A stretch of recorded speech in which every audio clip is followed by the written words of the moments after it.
A watch shows time as 3:25. When seen through a mirror, the time will appear to be. Children, यहाँ बात हो रही है mirror की. जब भी केवल मिरर लिखा जाए इसका मतलब प्लेन मिरर के बारे में बात हो रही है. आपको मालूम है प्लेन मिरर से जो इमेज बनेगी वो लेटरली इन्वर्टेड बनेगी. 3:25 को अगर हम देखें मिरर में और इन्वर्टेड इमेज लेटरल इन्वर्जन देखें तो वो आता है 8:35. ठीक है. इसका एक और भी तरीका है, हम कैसे इसको निकाल सकते हैं. बिल्कुल सिंपल तरीका है. एक्चुअल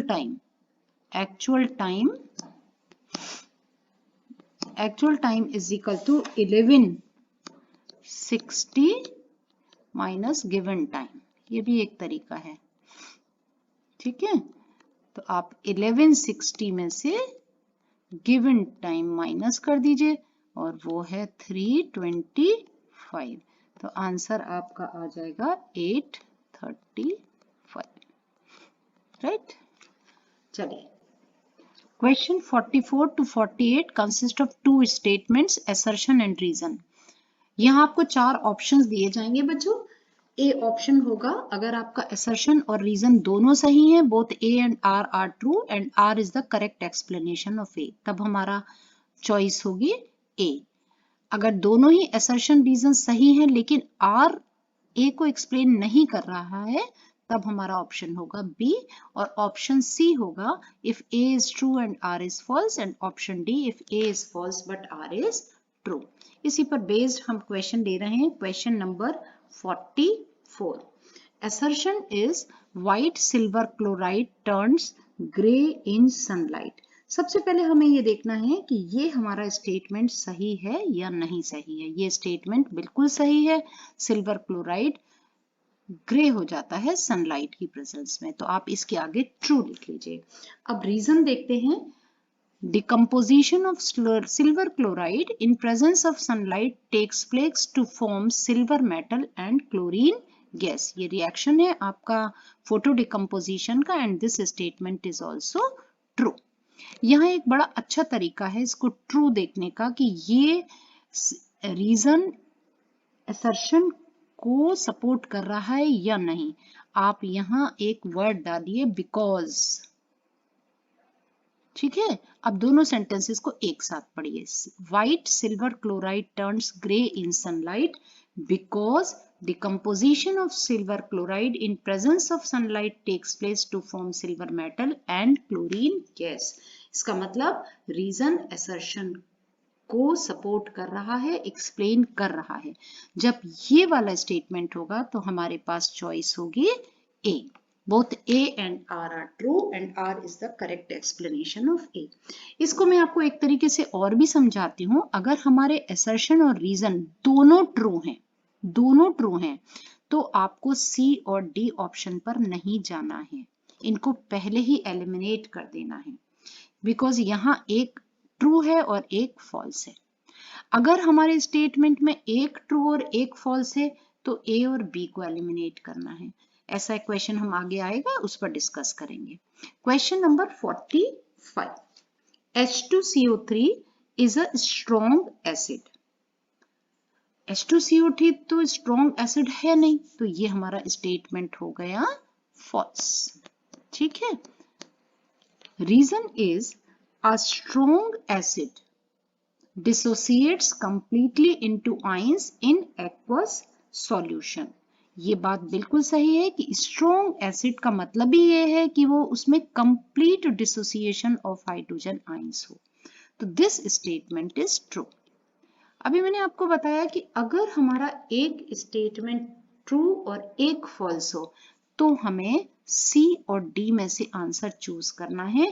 ए और बी हमें देखना ही नहीं है. राइट.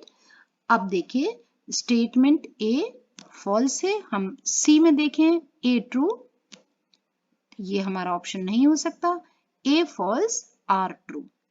यहां देखिए ए फॉल्स आर ट्रू, तो करेक्ट ऑप्शन हुआ डी. Question number 46. 46 भी असर्शन रीजन बेस्ड है. Artificial kidney is a device used to remove nitrogenous waste products from the blood through dialysis. ये कह रहे हैं कि आर्टिफिशियल किडनी वो डिवाइस है जो डायलिसिस के थ्रू नाइट्रोजीनियस वेस्ट को बॉडी से निकालती है, यानी कि आर्टिफिशियल मेथड है, डायलिसिस कहते हैं जिसे हम, and this statement is true, right. Reason देखते हैं। Reason is reabsorption does not occur in artificial kidney. जो नॉर्मल किडनी होती है, नेचुरल किडनी होती है, उसमें बच्चों रीएब्जॉर्प्शन होता है किडनी में।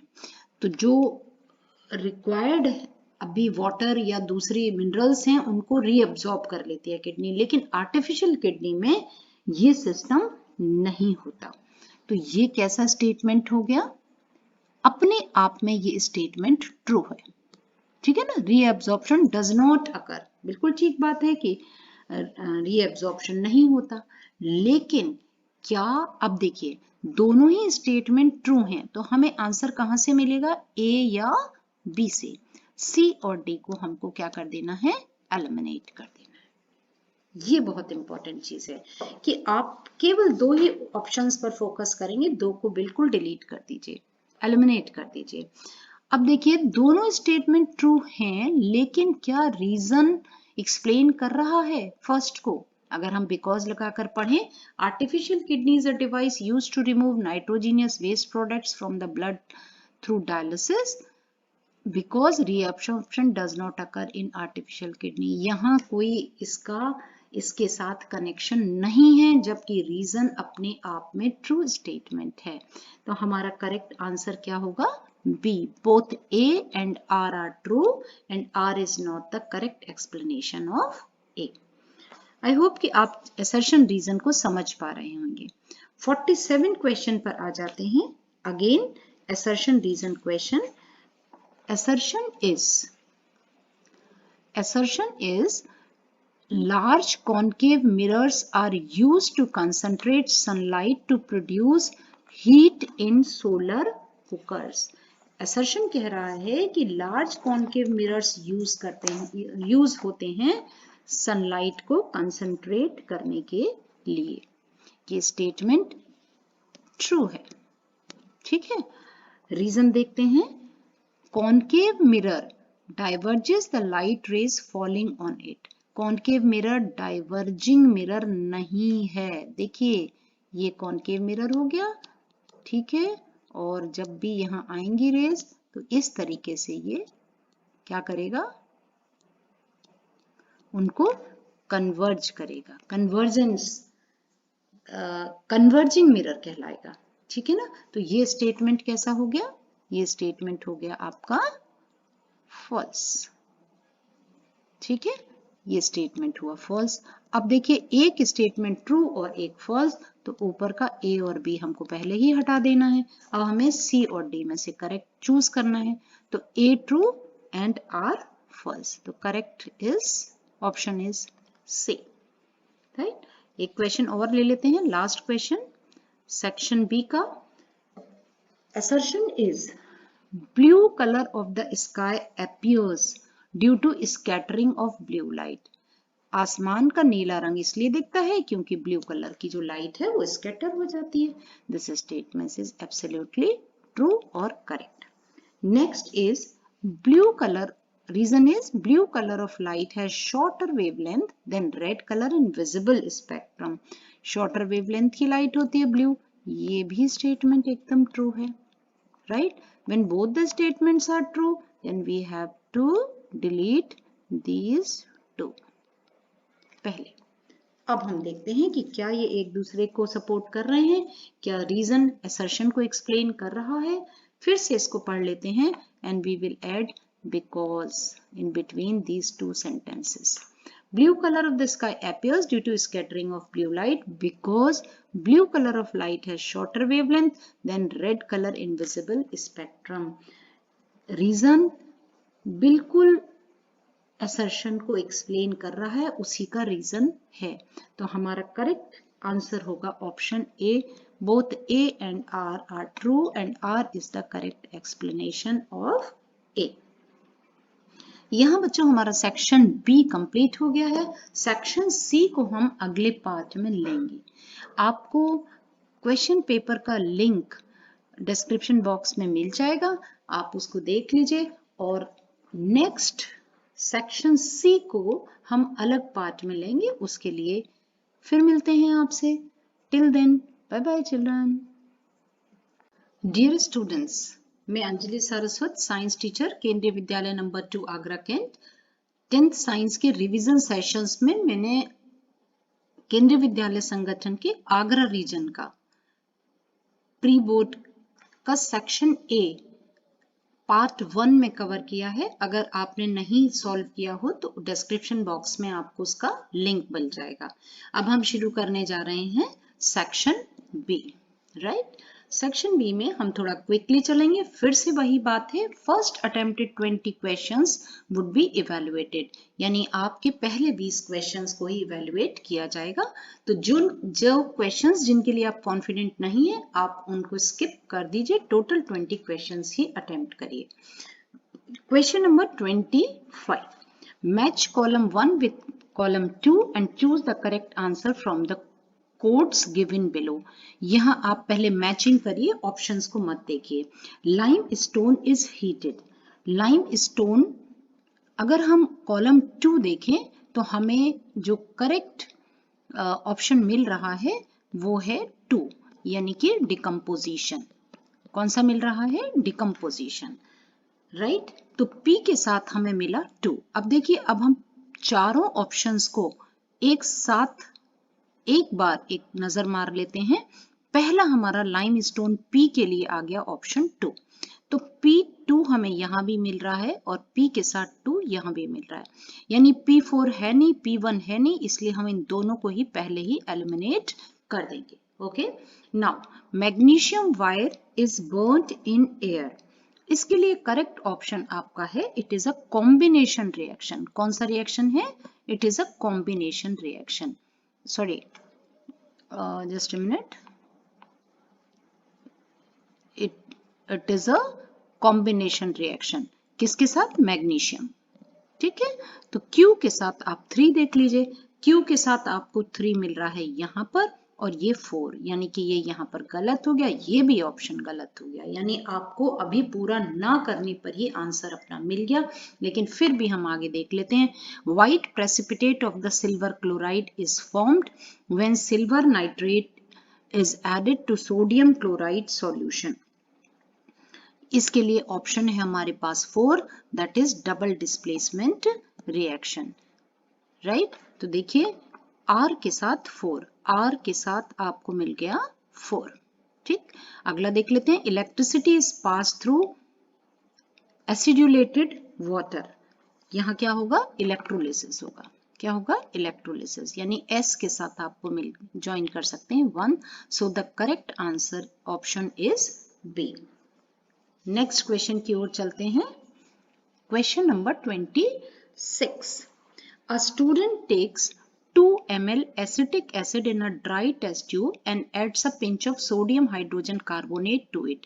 He makes the following observation. ठीक है, एक स्टूडेंट ने एसिटिक एसिड को टेस्ट ट्यूब में लिया, ड्राई टेस्ट ट्यूब में, और उसमें सोडियम हाइड्रोजन कार्बोनेट ऐड किया है। अब हमें ये देखना है कि कौन सी ऑब्जर्वेशन सही हैं। First observation is A colorless and odorless gas evolves with brisk effervescence. बिल्कुल ठीक है, जब सोडियम हाइड्रोजन कार्बोनेट लेंगे तो कार्बन डाइऑक्साइड रिलीज होगी। हमारा ऑप्शन ए बिल्कुल सही है। Option 2, the gas turns lime water milky when pass through it. ये करेक्टरिस्टिक फीचर है, carbon dioxide gas turns lime water milky, ये भी हमारा करेक्ट स्टेटमेंट है। Question Part 3, the gas burns with an explosion when a burning splinter is brought near it. ये statement आपका wrong है क्योंकि कार्बन डाइऑक्साइड एक्सटिंग्विशेस फायर। ठीक है, बर्न नहीं होती है। Fourth statement, the gas extinguishes the burning splinter, ये मैंने अभी अभी कहा, कार्बन डाइऑक्साइड एक्सटिंग्विशेस फायर। तो ये आपका ऑप्शन बिल्कुल सही है, 1, 2 and 4। अब इसमें से आप देख लीजिए कि 1, 2, 4 किसमें है? 1, 2, 4 डी में है। ठीक है, नेक्स्ट क्वेश्चन की ओर चलते हैं। Question number 27। देखने में क्वेश्चन आपको काफी बड़े बड़े कॉम्प्लिकेटेड से लग रहे हैं, लेकिन क्वेश्चन बहुत सिंपल हैं अगर ठीक से समझ कर किया जाए। Match the chemical substances given in column A with their appropriate application given in column B। चलिए मैच करते हैं। ब्लीचिंग पाउडर, कॉलम बी से हम चारों ऑप्शंस देखते हैं। Preparation of glass, production of H2 and Cl2, decolourisation and antacid. अगर हम देखें तो ब्लीचिंग पाउडर डीकलराइजेशन के लिए यूज होता है, राइट। तो अब पहले ही देख लीजिए A के साथ 3, A के साथ 2 है तो ये ऑप्शन पहले ही हम एलिमिनेट कर सकते हैं। A के साथ 3, A के साथ 3, A के साथ 2, ये भी 2 हटा दीजिए। ठीक, कितना आसान हो गया। 50% आपका पहले ही एलिमिनेट हो गया। Now come to the baking soda. Baking soda is used as antacid. Antacid किस तरह से यूज होता है? एंटासिड समझते हैं ना आप? जब इंडाइजेशन हो जाता है, एसिडिटी बढ़ जाती है, तो बेकिंग सोडा, इनो वगैरह जो आप लेते हैं वो इसी पर्पज से होता है। तो बेकिंग सोडा यानी बी को 4 के साथ मैच करना है। अब हमारे पास ये 2 हैं, देखिए बी 2 के साथ मैच किया हुआ है और बी 4 के साथ। तो देखिए ये वाला हमारा रॉन्ग हो गया, ये स्टेटमेंट भी रॉन्ग हो गया, केवल बचा सी। तो अभी बिना पूरा क्वेश्चन सॉल्व के ही आपको अपना आंसर मिल गया, फिर भी आप कंप्लीट कर लीजिए। Washing soda, washing soda is used for preparation of glass, यानी सी के साथ आप मैच करेंगे 1, सी के साथ आप मैच करेंगे 1, बी के साथ 4 और डी के साथ रिमेनिंग रहा आपका sodium chloride, that is 2, production of water. So the correct answer is C. Next, a metal carbonate X.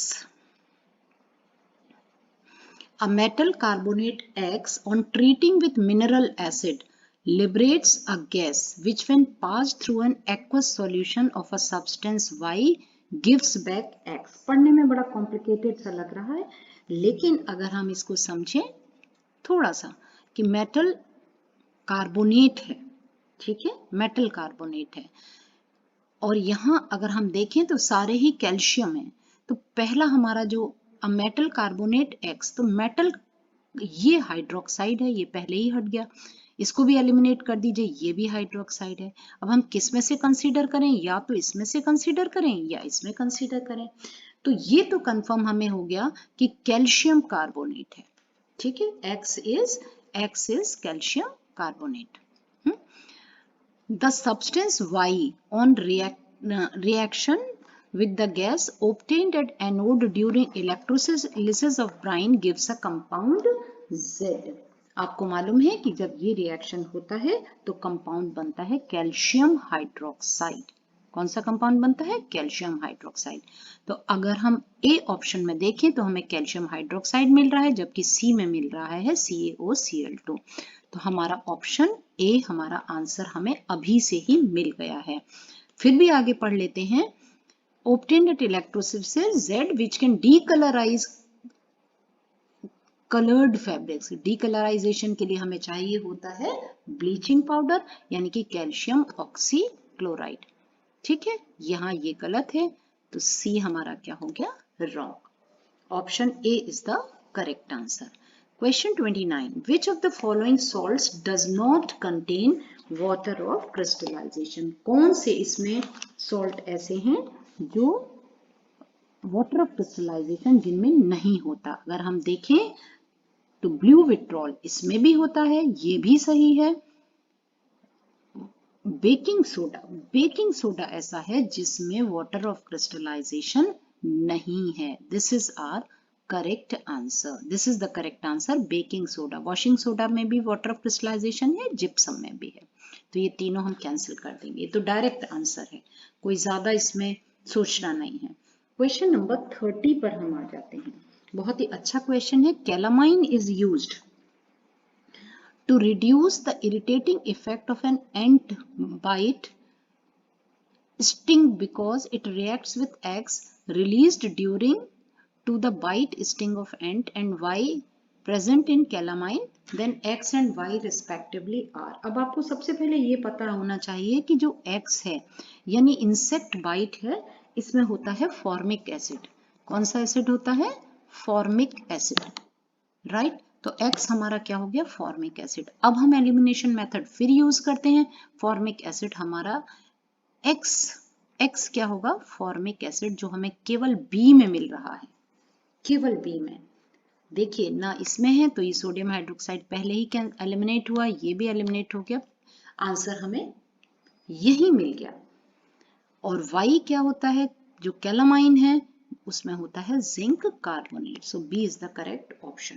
Question number 31 बहुत ही इंटरेस्टिंग, बहुत ही अच्छा क्वेश्चन है, थोड़ा सा समझने का है। यहाँ आपको 4 students P, Q, R and S noted the initial color of the solutions kept in beaker 1, 2, 3 and 4। काफी लंबा सा क्वेश्चन दिखाई दे रहा है टेबुलर फॉर्म में, लेकिन जितना देखने में कॉम्प्लिकेटेड लग रहा है, सॉल्यूशन उसका उतना ही सिंपल है। आफ्टर इंसर्टिंग जिंक रॉड्स, ध्यान से सुनिए, zinc rods in each solution and leaving them undisturbed for 2 hours, the colour of each solution was noted again in the form of table given below. PQRS 4 students हैं, उन्होंने solutions 1, 2, 3, 4 के साथ experiment किया। सब में देखिए चारों में जिंक रॉड्स डाल दी गई, ठीक है। पहले में है एल्यूमिनियम सल्फेट, दूसरे में जिंक सल्फेट, तीसरे में iron sulphate and the fourth one is copper sulphate. यहाँ आपसे पूछा गया है कि जो उनकी ऑब्जर्वेशन है वो क्या होंगी। तो अभी हम इतनी लंबी चौड़ी टेबल नहीं देखते हैं, पहले हम खुद से समझते हैं कि ये क्या कहना चाह रहा है। ये बेसिकली जो आपका क्वेश्चन है ये है रिएक्टिविटी सीरीज पर बेस्ड, और हमें क्या क्या दिया है? Aluminium, zinc, iron and copper. अगर हम रिएक्टिविटी सीरीज देखें तो हम किस ऑर्डर में मेटल्स को अरेंज कर सकते हैं as per your reactivity series? Aluminium, zinc, iron and copper, यही हमें दिए हैं 4, ठीक है। इस तरीके से aluminium is more reactive than zinc, iron and copper, and zinc is more reactive. यहाँ बात बनेगी डिस्प्लेसमेंट रिएक्शन से। डिस्प्लेसमेंट आपको पता है कि displacement reaction means more reactive element displaces less reactive element और metal from its salt solution, ठीक है। तो यहाँ फर्स्ट केस में अगर हम देखें कि क्या जिंक और एल्यूमिनियम में आपस में कोई रिएक्शन होगा? No, because aluminium does not get displaced by zinc because zinc is less reactive। तो यहाँ हम लिख सकते हैं नो रिएक्शन। सीधा सीधा बात, जब कोई रिएक्शन नहीं होगा तो कोई भी कलर चेंज नहीं होगा। हम P से स्टार्ट करते हैं, पहले से ही देख लेते हैं कि इनिशियल में ये सॉल्यूशन कलरलेस है, ये बात बिल्कुल ठीक है। जब कोई रिएक्शन ही नहीं हुआ तो ये भी कलरलेस हो गया। अब जिंक के साथ देखते हैं, जिंक और जिंक, यहाँ भी जिंक है और सॉल्ट भी जिंक का है, तो यहाँ कोई रिएक्शन, फर्दर केमिकल रिएक्शन नहीं होगा। तो ये पहले भी कलरलेस था और रिएक्शन के बाद रिएक्शन हुआ ही नहीं, फिर भी कलरलेस है। Next beaker is zinc in iron sulphate. फिर से रिएक्टिविटी सीरीज को देखते हैं कि iron is less reactive than zinc, so zinc can displaces iron और zinc can displace it is more reactive, so it can displace iron from its iron sulfate solution, ठीक है।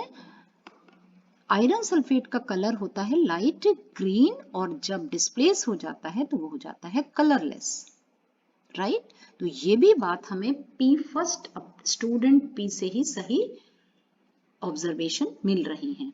अगला हम ले लेते हैं कि क्या जिंक को जब कॉपर सल्फेट में डिप किया तो क्या रिएक्शन होगा। फिर से रिएक्टिविटी सीरीज को देख लेते हैं कि जिंक इज मोर रिएक्टिव। देखिए कॉपर और जिंक को देख रहे हैं हम, zinc is more reactive than copper, so zinc displaces copper from copper sulphate solution. तो यहाँ भी रिएक्शन होगा।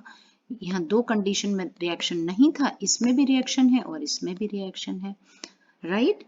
तो जब जिंक सल्फेट आपका कैसा हो, कॉपर सल्फेट आपका कैसा होता है? ब्लू कलर का होता है, और रिएक्शन के बाद कलरलेस हो जाता है, ठीक है। तो हमें फर्स्ट स्टूडेंट P के ही सारे आंसर सही मिल गए हैं। बाकी में हम चलेंगे तो डेफिनेटली हमें कुछ ना कुछ डिफरेंस आ जाएगा, ठीक है। ये लाइट ग्रीन है, दोबारा लाइट ग्रीन रहता नहीं, ये लाइट येलो होता नहीं, कलरलेस, ठीक है। तो आप बड़ा लंबा चौड़ा क्वेश्चन देख के घबराएं नहीं, पहले आप उसको अच्छे से थॉरोली पढ़ें और उसमें क्लू ढूंढें। क्वेश्चन नंबर 32 पर आते हैं। Match column 1 and match column 2 and select the correct option using the given codes. ये आपके एक तरीके से मैचिंग के क्वेश्चंस हैं, बहुत ही simple. A metal that forms amphoteric oxide. आपको मालूम है कि कौन सा मेटल है जो एम्फोटेरिक ऑक्साइड बनाता है? आप यहां मार्क कर लेते हैं एल्यूमिनियम। ठीक है, एक करते ही आप यहां पर आ जाइए। ठीक, P के साथ आप देखिए 3 किसमें है, तो P के साथ 3 हमें यहां दिखाई दे रहा है और P के साथ 3 यहां दिखाई दे रहा है। इमीडिएटली आप A को और C को एलिमिनेट कर दीजिए। ठीक, सेकेंड स्टेप पर चलते हैं। A metal which melts when keep it on our palm. जब अपनी हथेली में रख लें तो ये मेटल क्या हो जाता है? मेल्ट हो जाता है। आप अच्छे से जानते हैं मेल्टिंग पॉइंट गैलियम का बहुत कम होता है और ये हथेली में हमारी मेल्ट हो जाता है। ठीक है, तो Q के साथ हमें मिला 1।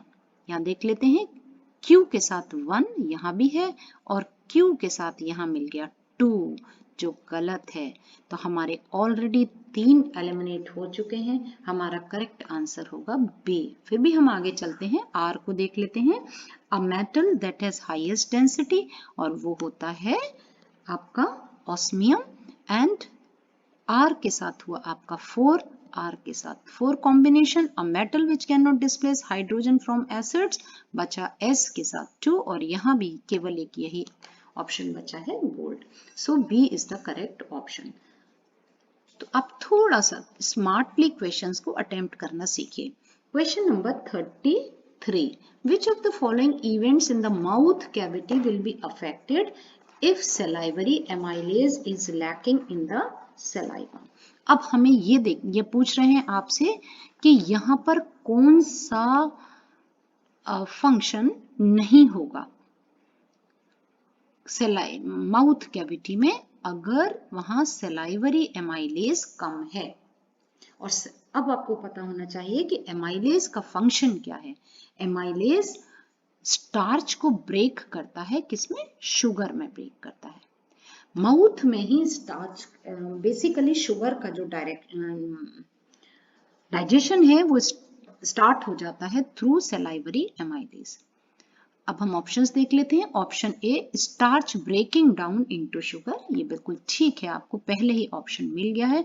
फिर भी देख लेते हैं प्रोटीन्स, प्रोटीन का डाइजेशन होता नहीं है एमाइलेज से, एब्जॉर्प्शन होता नहीं है एमाइलेज के थ्रू, फैट भी नहीं होता है। तो आपका करेक्ट आंसर हुआ ए। आपको बेसिक बात जरूर मालूम होनी चाहिए। Come to the question number 34, the translocation of food takes place in. इसको समझते हैं। ट्रांसपोर्टेशन होता है बच्चों movement of water and minerals through xylem. ठीक है, जाइलम के थ्रू होता है वाटर और मिनरल्स का, जो यूनिडायरेक्शनल है, इन अपवर्ड डायरेक्शन ओनली। लेकिन फ्लोएम के थ्रू, बिकॉज फ्लोएम में क्या है कि लीव्स प्रिपेयर कर रही हैं फूड को, आप समझ रहे हो, लीव्स किचन है, तो ये इनका जो मूवमेंट होगा, फूड तो सबको चाहिए, नीचे रूट्स को भी चाहिए, ऊपर टिप तक चाहिए, तो जो लीव से फूड आता है वो अपवर्ड भी होता है और डाउनवर्ड डायरेक्शन में भी होता है। ठीक है, अब हम ऑप्शन देख लेते हैं। अपवर्ड डायरेक्शन ओनली, ये तो जाइलम का है फंक्शन, एलिमिनेट कर दीजिए। डाउनवर्ड ओनली, जहां ओनली लग गया वहां आपको आंसर नहीं है। लीव्स ओनली, लीव्स तो प्रिपेयर ही करती हैं, both in upward and downward direction. D is the correct option. Question number 35 diagrammatic question है। द पिक्चर गिवन बिलो, आप पिक्चर पहचान गए होंगे, एक फोटोसिंथेसिस के प्रोसेस को शो कर रही है। The picture given below represents how autotrophs take in substances from the outside and convert them into stored forms of energy. कि जो ऑटोट्रोफ्स हैं वो किस तरीके से सब्सटेंसेस को लेते हैं, इनऑर्गेनिक सब्सटेंसेस को बाहर से, और उनको एनर्जी की फॉर्म में स्टोर करते हैं। फोटोसिंथेसिस है सिंपल, आप बहुत अच्छे से जानते हैं, सनलाइट आ रहा है, बाहर से कार्बन डाइऑक्साइड लिया जा रहा है, क्लोरोफिल ऑलरेडी लीव्स में प्रेजेंट है और यहाँ पर स्टार्च और ग्लूकोज फॉर्म हो रहा है स्टार्च की फॉर्म में। तो फोटोसिंथेसिस का प्रोसेस है।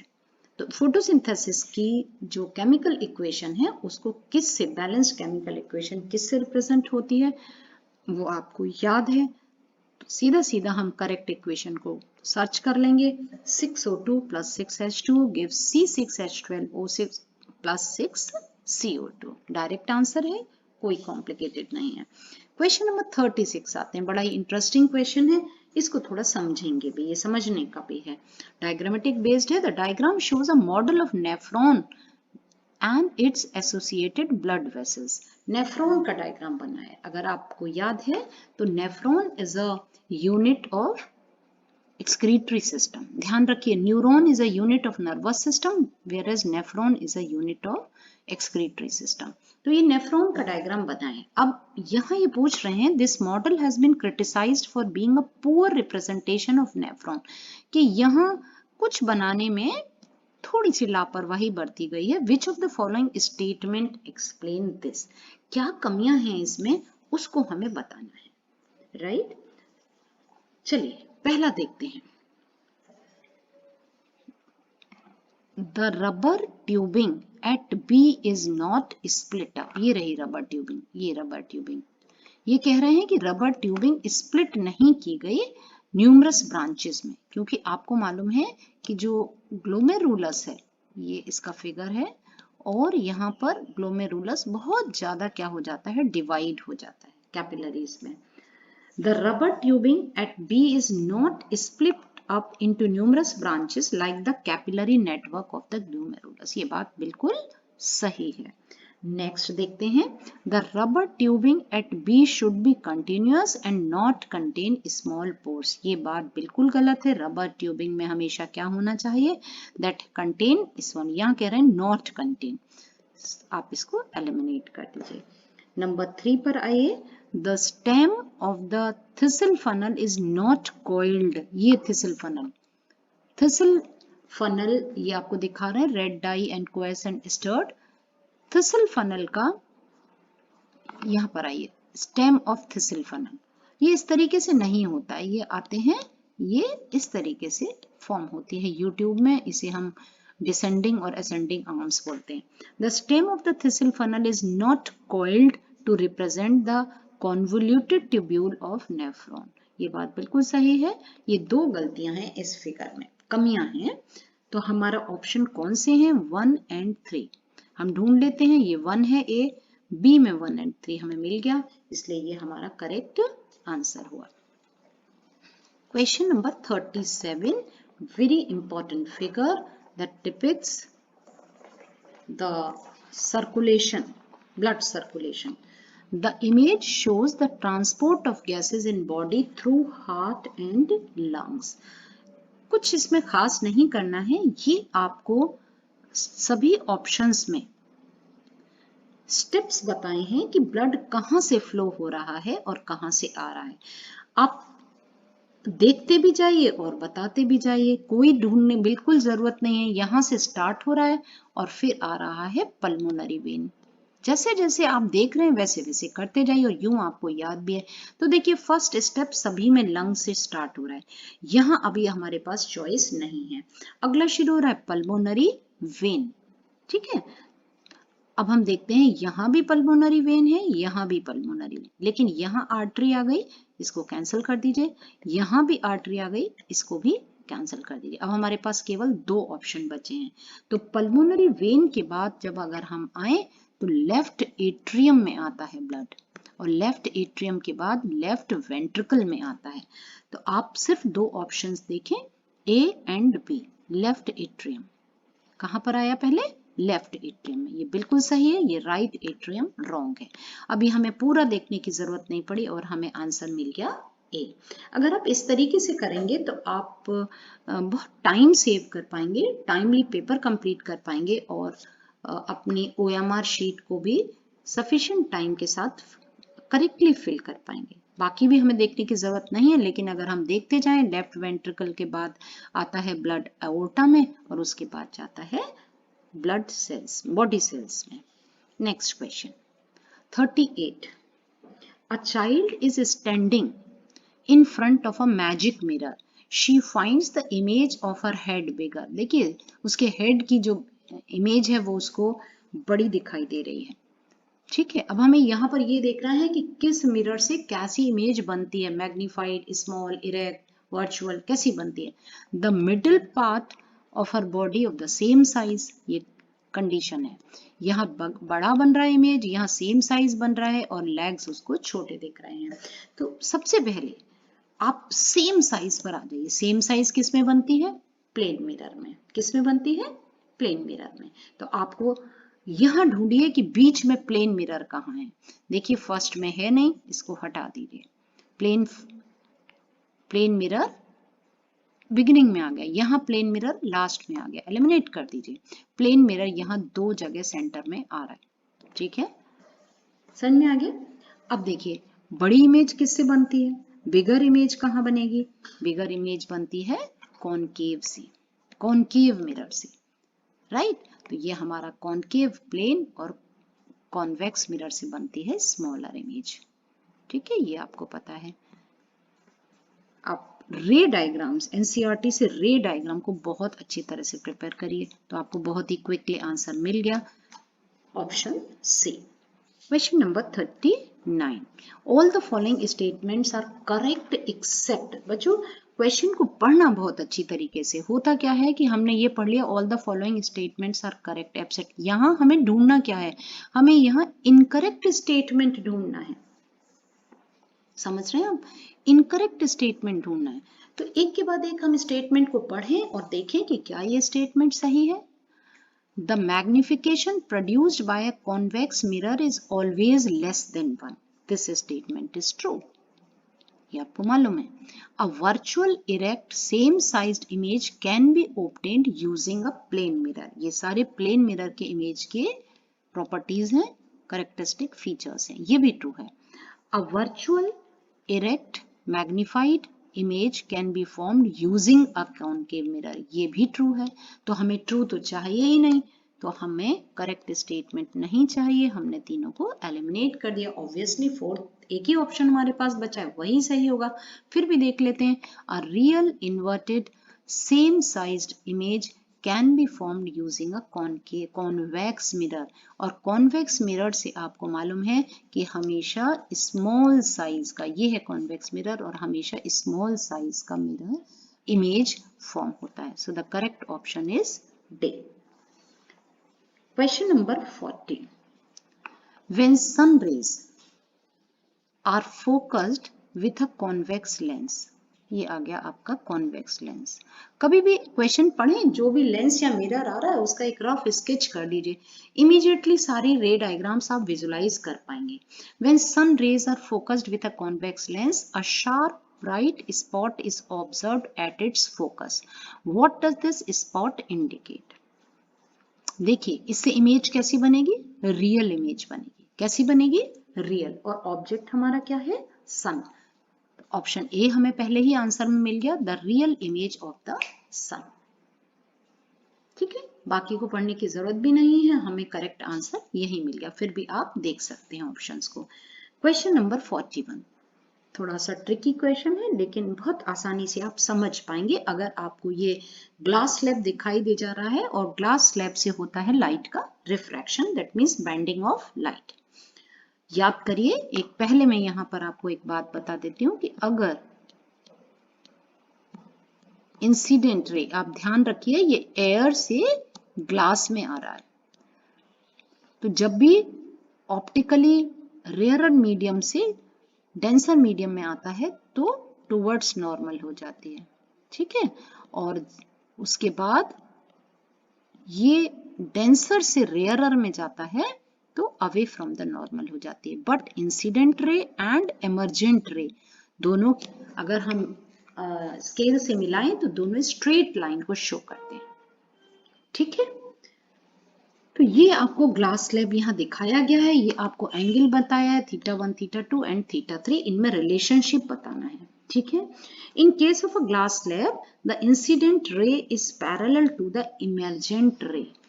ये जो रे है ये एमर्जेंट रे की क्या होती है, पैरेलल होती है। अब अगर हमें ये कंडीशन मालूम है, ठीक है, तो एंगल आई हमेशा किसके इक्विवेलेंट होता है, angle I is equal to angle E, right. यहां देखिए थोड़ा सा इन्होंने ट्रिकी कर दिया, इन्होंने एंगल ऑफ ये है, एंगल ऑफ इंसिडेंस तो ये है, ठीक है, ये वाला एंगल नहीं है। इसी तरीके से एंगल आर ये है, रिमेनिंग पार्ट उन्होंने मेंशन किया हुआ है। तो इस केस में क्या होगा, आपको मैंने अभी अभी बताया कि जो एंगल ऑफ रिफ्रैक्शन है वो एंगल ऑफ इंसिडेंस से कम हो जाएगा। तो जब ये आर कम हो जाएगा तो थीटा 2 थीटा 1 से क्या हो जाएगा, बड़ा हो जाएगा ऑब्वियसली। तो यहां हम देख लेते हैं कि कहां थीटा 2 थीटा 1 से बड़ा है, राइट।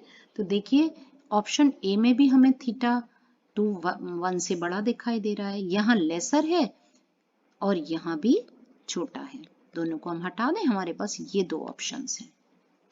अब हम देखते हैं 2 और 3 में क्या रिलेशनशिप है। देखिए जब ये एंगल बड़ा फिर से हो जाएगा E, तो जो आपका 1 है ये बड़ा तो हो गया, लेकिन जो एंगल ऑफ मैंने बताया आपको angle I is equal to angle E, तो theta 1 is equal to theta 3, और ये ऑप्शन हमें मिल रहा है बी में। तो this is the correct option, A is also incorrect. I hope आपको समझ पा रहे होंगे। Question number 42, an object is immersed in a fluid in order that the object becomes invisible the object should have, यहाँ refractive index की बात हो रही है कि अगर किसी फ्लूइड में कोई ऑब्जेक्ट डाला और वो इनविजिबल हो गया, इसका मतलब है कि दोनों का जो रिफ्रैक्टिव इंडेक्स है वो मैच होगा। तो हम ऑप्शन पढ़ते हैं, A have refractive index 1, no, absorb all light falling on it, इसका भी कंसर्न नहीं है, बिहेव एज परफेक्ट रिफ्लेक्टर, ये भी हमारा आंसर नहीं हो सकता। Option D have refractive index exactly matching with that of the surrounding fluid. So option D is the correct option. Question number 43,